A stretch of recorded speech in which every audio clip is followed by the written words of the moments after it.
Selamat berjumpa lagi.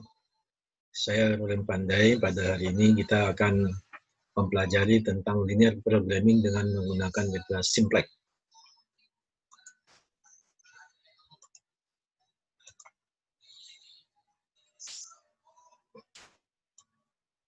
Metode simplex adalah suatu cara perhitungan linear programming di mana produk yang dihasilkan lebih daripada dua produk dan menggunakan beberapa atau lebih dari sumber daya atau bahan baku.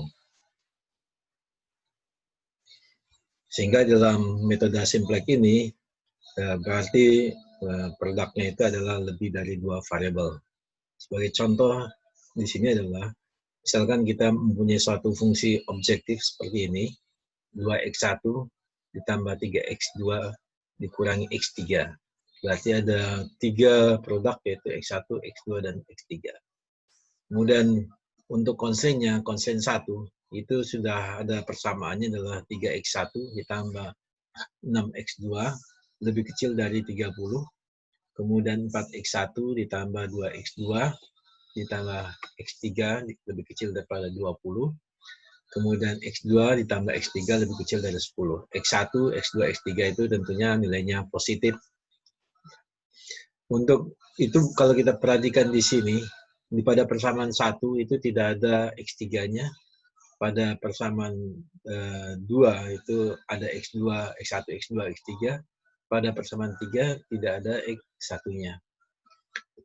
Selanjutnya kita membentuk diagram simplex, yaitu sebagai berikut. Diagram simplex kita buat tabel seperti ini. Baris pertama ini menunjukkan adalah variabelnya x1, x2, x3. Kemudian S1, S2, S3 ini yang kita sebut dengan slack. Ya, slack. Kemudian kita buat basis CJ, yaitu merupakan koefisien dari persamaan objektif, yaitu 2, 3, minus 1. Kemudian di sini adalah 0, 0, 0. Kemudian di sini sebagai basisnya, yaitu kolom basis ini adalah S1, S2, S3.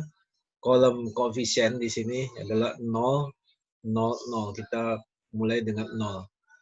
Kemudian pada kotak ini adalah nilai koefisien dari persamaan.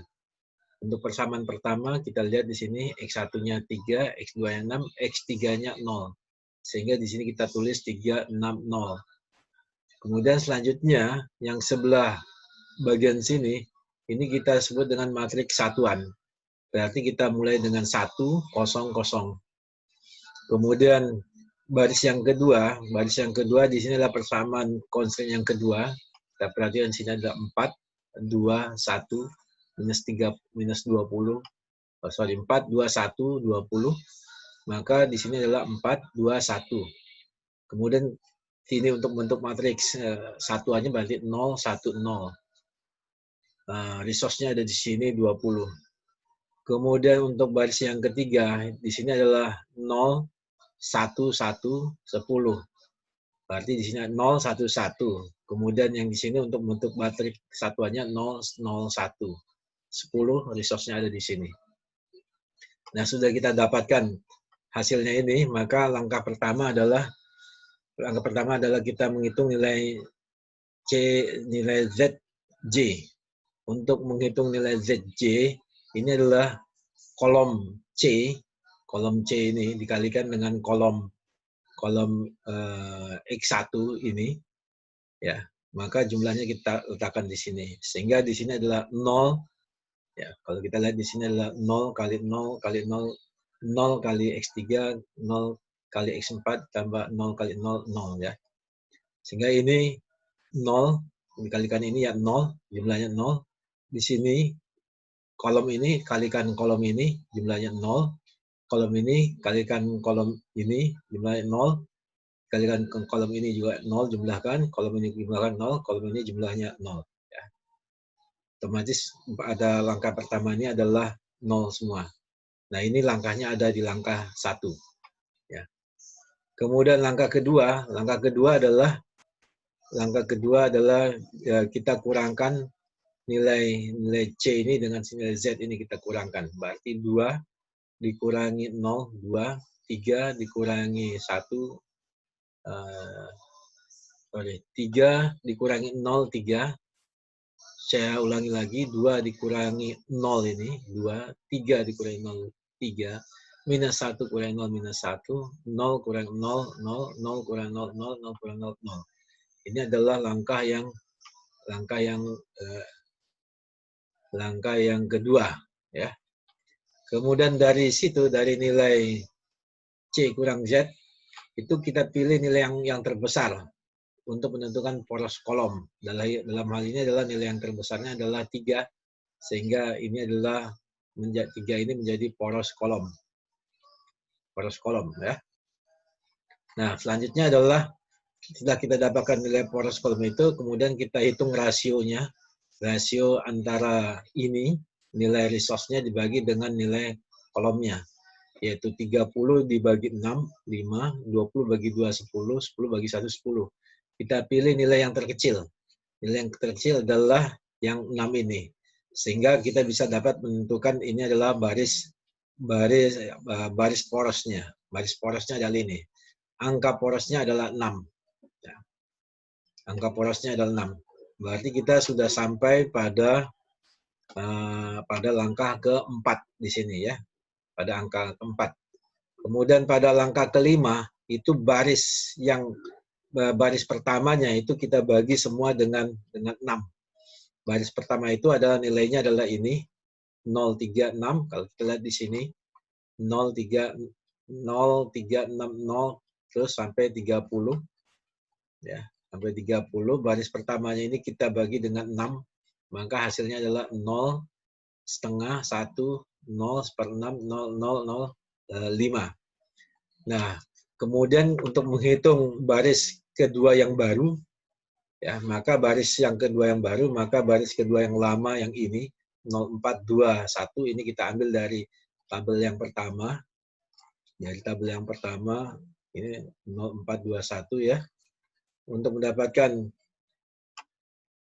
nilai baris kedua yang baru, maka kita lakukan angka porosnya, kita perhatikan di situ adalah 2. Angka porosnya di sini 2 tadi, ya.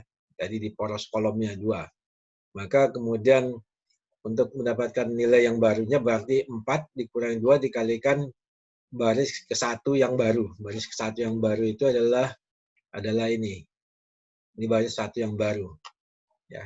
Jadi 4 ini adalah nilai baris 2 yang lama dikurangi dengan 2 dikurangi dengan baris 1 yang baru, ya. Jadi karena dia poros kolomnya ada 2, jadi 4 dikurangi 2 kali setengah sama dengan 3. 2 dikurangi 2 kali 1 itu sama dengan 0, kemudian 1 dikurangi 2 kali 0, 1. 0 dikurangi 2 kali seper 6 sama dengan minus sepertiga.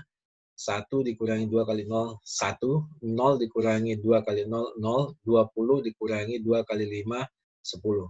Sehingga kita dapatkan baris 2 yang baru seperti ini, yaitu baris 2 yang baru berarti 0, 3, sesuai dengan ini, ya. 0, 1, minus sepertiga, 1, 0, 10.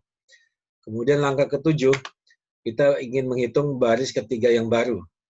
Ya, baris ketiga yang baru. Baris ketiga yang lama itu seperti ini, kita ambil dari tabel 1, ya. Karena angka kolomnya adalah 1, maka di sini adalah baris ketiga yang lama.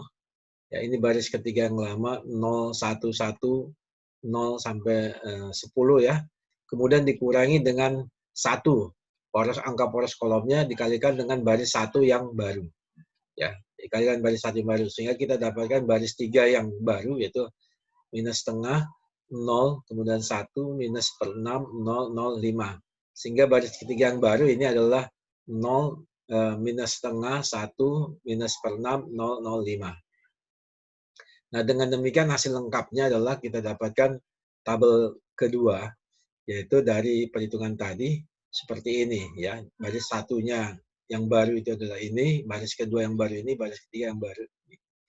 Kemudian langkah selanjutnya, langkah ke-8-nya, yaitu kita ngulangi lagi langkah ke-1. Langkah ke-1 adalah itu kita kalikan angka ini dengan angka kolom ini, kemudian kita jumlahkan. Maka jumlahnya dapat 3/2. ini kita kalikan ini, jumlahkan, ini kita kalikan ini, jumlahkan, ini kita kalikan ini, jumlahkan, ini kita kalikan dengan ini, jumlahkan, ini kita kalikan dengan ini, jumlahkan 0. Kemudian ini kita kalikan ini, jumlahnya 15. Kemudian langkah yang ke-9, adalah di sini kita kurangi baris yang ini dengan baris yang Z ini ya. Maka 2 dikurangi 3/2, ya kita dapatkan setengah. Kemudian 3 dikurangi 3, 0, minus 1 kurangi 0, minus 1, 0 dikurangi setengah, minus setengah, kemudian 0 kurangi 0, 0, 0 kurangi 0, 0. Nah, dari sini kita dapatkan masih nilai positif langkah ke-9 ini. Ya, langkah ke-9 ini kita dapatkan nilai positif yang paling besar adalah nilai setengah. Nilai setengah. Nah, untuk dapatkan nilai setengah berarti ini adalah angka porosnya ya, angka porosnya. Angka porosnya, kemudian langkah ke-10 adalah ini resource-nya ini kita bagikan dengan angka porosnya. Berarti 5 bagi setengah ini adalah 10. 10 bagi 3 adalah 3/3.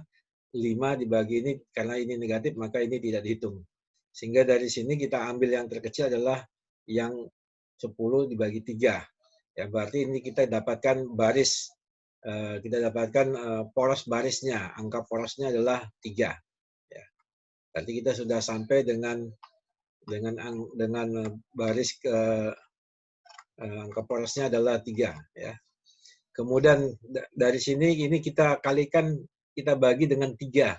Berarti kita bagi dengan 3, maka kita dapatkan nilainya ini 1, 0, 1/3, minus 1, 1/3, 0, 10 bagi 3. Ya. Kemudian untuk mendapatkan baris 1 yang baru, ya, baris 1 yang lama ini baris 1 yang lama. Baris 1 yang lama ini kita kurangi dengan angka porosnya di sini adalah setengah. Ya, setengah dikalikan dengan baris 2 yang baru. Kemudian untuk yang baris ketiga yang baru ini adalah baris 3 yang lama. Ini dikurangi dengan angka porosnya adalah minus setengah dikalikan dengan baris 1 yang baru. Sehingga dari situ kita dapatkan tabel yang ketiga. Tabel ini dapatkan tabel yang terakhir.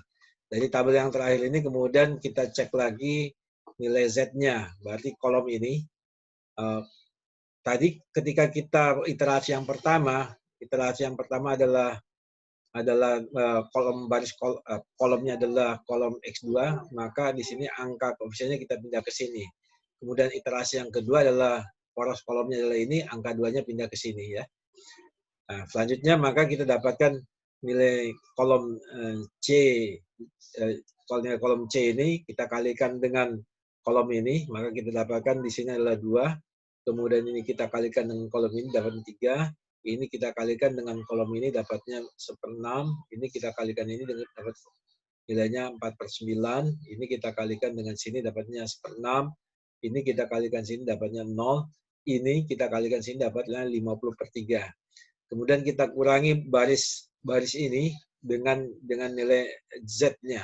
Sehingga kita dapatkan nilai Z-nya ini adalah 0, 0, minus 7/6, minus 4/9, minus 16, minus 1/6, dan 0. Dari sini kita lihat bahwasanya tidak ada lagi nilai yang positif. Ya. Berarti kalau sudah tidak ada lagi nilai positif dari nilai C kurang Z ini, berarti hitungan iterasi kita sudah selesai. Sehingga kita dapatkan untuk X1 itu adalah 10/3, untuk X2 itu adalah 10/3. Berarti yang diproduksi adalah produk X1 dan produk X2 masing-masing banyak 10/3. Produk X3 itu tidak diproduksi. Ya. Jadi produk X3 itu tidak produksi, kemudian S3 itu sisa dari S3 itu adalah 20/3. Demikianlah penjelasan dari linear programming dengan menggunakan metode simplex.